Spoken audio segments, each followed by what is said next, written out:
بسم اللہ الرحمن الرحیم اللہم افتح علینا حکمتک وانشر علینا رحمتک یا ذو الجلال والاکرام۔ تو جی ناظرین، الحمدللہ عز و جل ہدایت النحو جاری و ساری ہے۔ تو مقدمے کے اندر جو ابتدائی باتیں ہوتی ہیں وہ ہماری چل رہی ہیں۔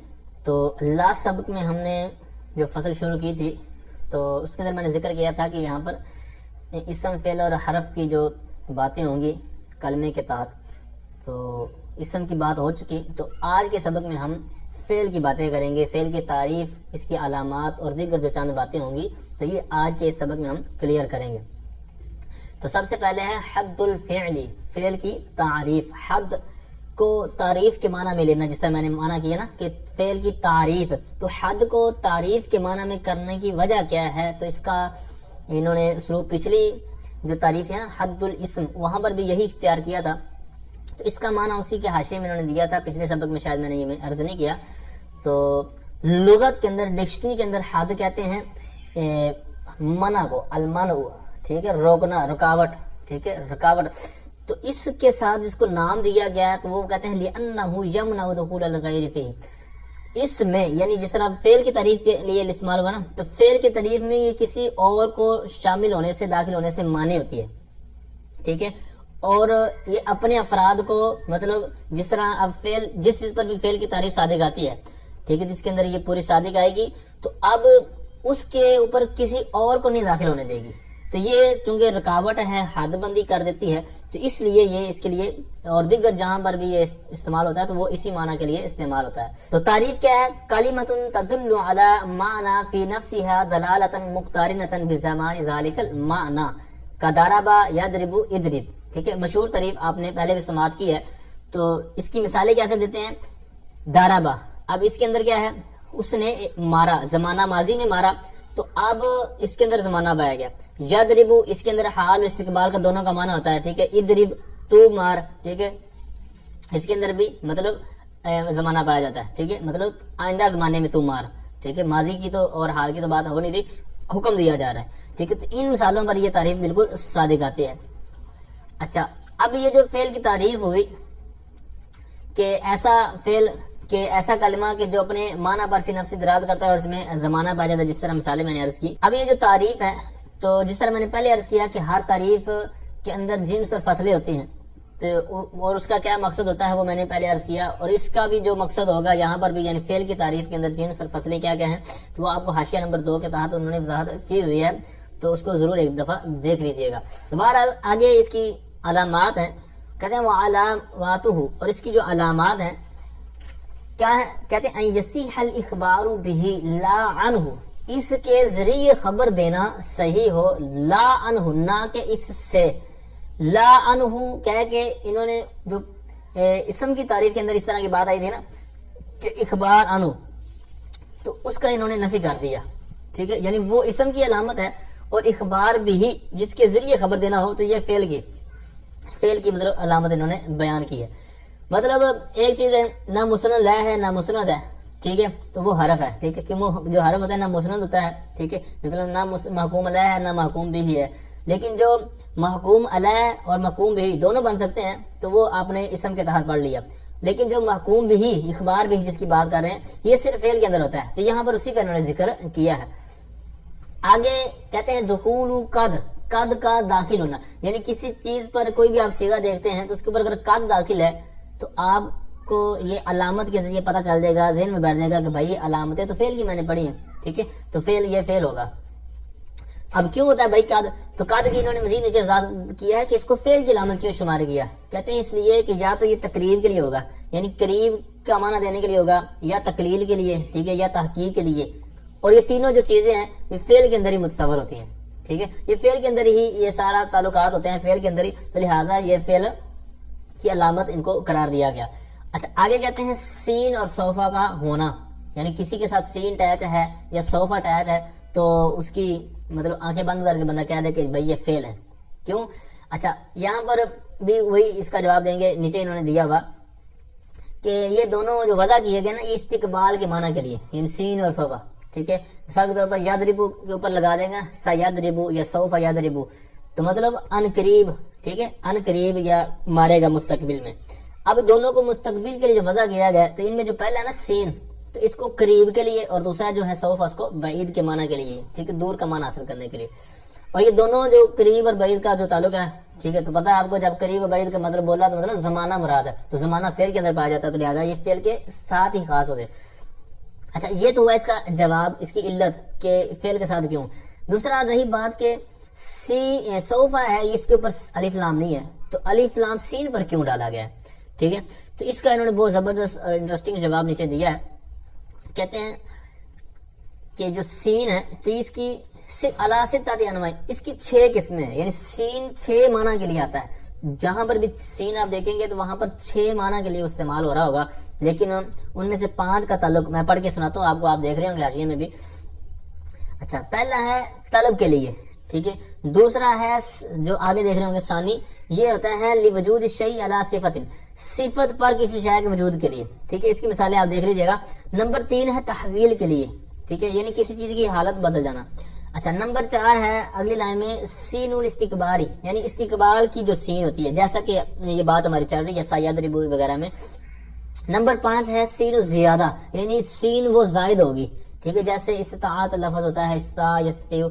اچھا آگے کہتے ہیں وہذہ الخمسۃ مختصۃ بالفعل، یہ جو 5 چیزیں بھی گنوائی ہیں یہ 5 صورتیں فعل کے ساتھ خاص ہیں. اور چھٹی کہتے ہیں سین الکس کا ساتھی ای سکتا تھی، یعنی سکتا کی جو سین ہوتی ہے، اور یہ کب ہوتی ہے کہتے ہیں یہ حالت وقف میں مؤنث کا جو کاف ہوتا ہے اس کے ساتھ لائق ہوتی ہے. مثال کے طور پر مررت بکی، ٹھیک ہے، مررت بکا ہم بولتے ہیں مذکر کے لیے کہ میں آپ کے ساتھ گزرا، مررت بکی، ٹھیک ہے، بکی جو مؤنث ہے. تو اب بیکی، اب یہ مطلب تلفظ ایک مطلب معروف نہیں ہے، تو اس لیے کہتے ہیں بیکی جب یہاں پہ کریں گے نا سکتا، تو وقف کی ضرورت میں یہ بن جائے گا مرر تو بیکس، ٹھیک ہے. تو یہ جو استعمال ہوگا نا بیکس، تو یہاں پر کوئی سیگا یا کوئی تلیل وغیرہ نہیں ہوئی، مطلب بعض بندہ ہل جاتا ہے نا کہ پتہ نہیں یہ تلیل ہوئی ہے، جس طرح کس قیاس کر، ٹھیک ہے، تو وہ کاف موٹا نقطوں والا ہوتا ہے، تو وہاں بندہ مطلب تھوڑا سا گھوم جاتا ہے کہ یہاں پر تو تلیل ہوئی ہے. تو یہاں پر بھی ایسی کوئی صورت نہیں ہے، بلکہ یہاں پر جو آپ نے وضاحت سن لی.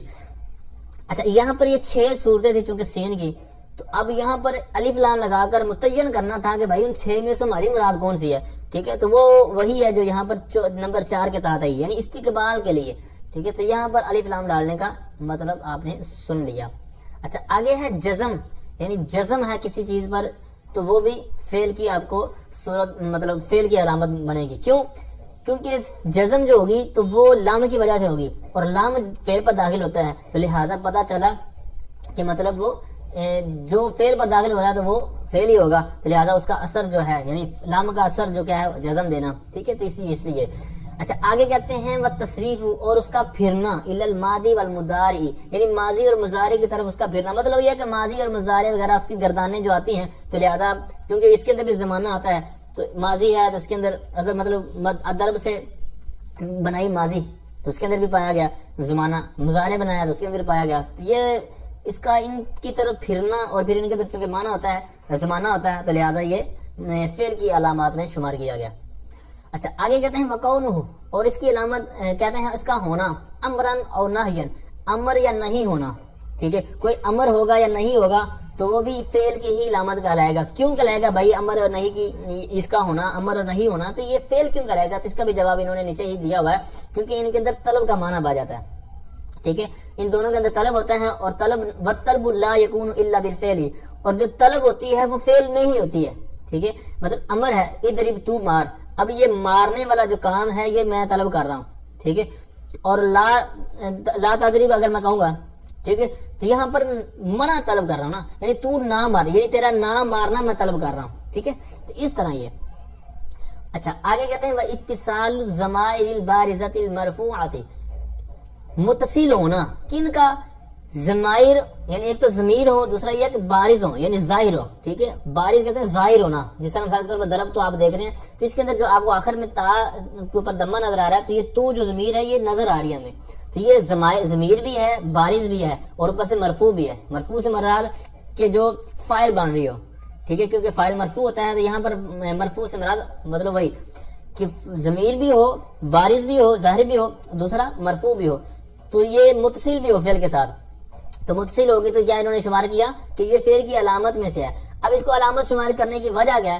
چونکہ فاعل جو ہوتا ہے، یہ ساری جو انہوں نے بات کی، فاعل چونکہ فعل کا ہی ہوتا ہے تو اور ساتھ میں انہوں نے یہ بھی کہا لگا دی کہ متصل ہو، تو جب متصل ہوگا فاعل چونکہ ہوتا ہی فعل کا ہے، جب یہ ساری صورت بیان ہوئی تو زیادہ انہوں نے گھما پھرا کر بات ثابت کر دی کہ یہ فعل کی علامت ہے کہ جس کے ساتھ یہ ساری صورت پائی جائے گی، الضمائر، البارزہ اور المرفوعہ، یعنی تین صورتیں ہوں اور چوتھی صورت متصل ہونا. اچھا آگے بھی اسی طرح کی ایک صورت ہے، کہتے ہیں متاع تانیث الساکنتی، تائے تانیث جو ساکنہ ہو، یعنی مثال کے طور پر ضربت ہے تو اس میں تا جو آخر میں ایک تو ساکنہ ہے، دوسرا تانیث کی ہے، ٹھیک ہے، مؤنث کی ہے، ٹھیک ہے. تو یہ انہوں نے بیان کیا ہے کہ ایسی صورت کوئی صیغہ ہوگا ضربت تو یہ بھی کیا ہوگا، مطلب یہ فعل کی علامت ہوگا. تو بھائی یہ کیوں ہوگا؟ تو اس کا بھی وہی اسی طرح جواب ہے کہ ضربت اس کی جو مؤنث ہے آخر میں، تو یہ ثابت کر رہی ہے کہ اس کا جو فاعل ہے وہ مطلب مؤنث ہے. تو فاعل مؤنث ہے تو مطلب پتا چلا کہ فاعل فعل کا ہوتا ہے، تو لہذا پتا چلا کہ یہ فعل کی علامت ہے. اچھا آگے ونونین، یہ تسنیہ تھا نا، تاکید کے جو نون ہوتے ہیں وہ دو ہوتے ہیں، یہ نونین تاکید تھا، پھر اضافت کی وجہ سے نون گرا تو نون تاکید بھی پڑھ سکتے ہیں، ٹھیک ہے، یا کو آگے ملا کر نونین، تو پھر آ گیا نون تاکید. اچھا تاکید کے دو نون یہ بھی کیا ہے؟ فعل کی علامت ہے. اب یہ دونوں فعل کی علامت کیوں ہے؟ تو اس کا بھی انہوں نے نیچے ہی جواب دیا ہے، کیونکہ کہتے ہیں لأنہما للتاکید طلبی، اور یہ دونوں طلب کے لیے ہوتے ہیں، تاکید کی طلب کے لیے ہوتے ہیں، یعنی اس کے اندر بھی طلب ہوتا ہے لیکن تاکید ہوتی ہے کہ ضرور کر، ٹھیک ہے، تو ضرور والا معنی جو اس کے اندر ہوتا ہے تو اسی لیے کہتے ہیں. اور یہ بھی جو ہوتا ہے طلب ہوتا ہے تو یہ بھی فعل کے اندر پائی جاتی ہے. اچھا یہ تھی چند جو علامتیں، کہتے ہیں فإن كل هذه خواص الفعل، کہتے ہیں یہ سارے کے سارے بے شک یہ سارے کے سارے فعل کے خواص ہیں، ٹھیک ہے. خاصہ کیا ہوتا ہے یہ پیچھے بعد میں نے عرض کر دی. کہتے ہیں ومان الاخبار بھی، اب یہ جو شروع والی پہلی مثال تھی نا اخبار بھی، تو اس کا ایک دفعہ پھر وضاحت کر رہے ہیں کہ اس سے مراد ہے ای محکوما بھی، ای یکون محکوما بھی، یہ کہ وہ محکوم بھی ہو، ٹھیک ہے. اب یہ چیز جس طرح پچھلے سبق میں اخبار عنہ کہہ کے انہوں نے دوبارہ وضاحت جو کی تھی، تو اس کا مطلب یہ تھا کہ یہی ذہن میں نہ ہے کہ زید قائم میں مطلب یہ صرف مبتدا کے لیے شامل کرنے کے لیے نہ، بلکہ یہ اس سے انہوں نے وضاحت جو آگے کی تھی وہ اس لیے کی تھی تاکہ اس میں نائب الفاعل، ٹھیک ہے، جس کو ما لم یسمى فاعلہ، اور اسی طرح جو فاعل، تو ان کو شامل کرنے کے لیے. اور یہاں پر جو محکومن بھی کہتے ہیں یہ ڈال کر انہوں نے وضاحت کر دی کہ امر لفظ امر ہو، ٹھیک ہے، یا نہیں ہو تو وہ بھی محکوم بھی بن سکتا ہے، یہ اس کو بھی شامل ہوگا. آگے اس کی وجہ تسمیہ بیان کر رہے ہیں کہ فعل کو فعل جو ہم کہتے ہیں تو یہ کس وجہ سے کہتے ہیں؟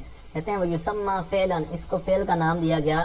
کیسے؟ کہتے ہیں بسم اصلہ، اس کے اصل کی وجہ سے، اس کے اصل کے نام کی وجہ سے. اس کا اصل کیا ہے؟ یعنی فعل کا وہ ہے مصدر. مثال کا تو ضربہ ہے تو اس کی جو اصل ہے وہ الضرب سے بنی ہے نا، تو اصل جو نحویوں کے نزدیک جو الضرب مصدر تھا تو وہ فعل تھا، ٹھیک ہے، تو حقیقتاً وہی تھا نا ان کے لیے.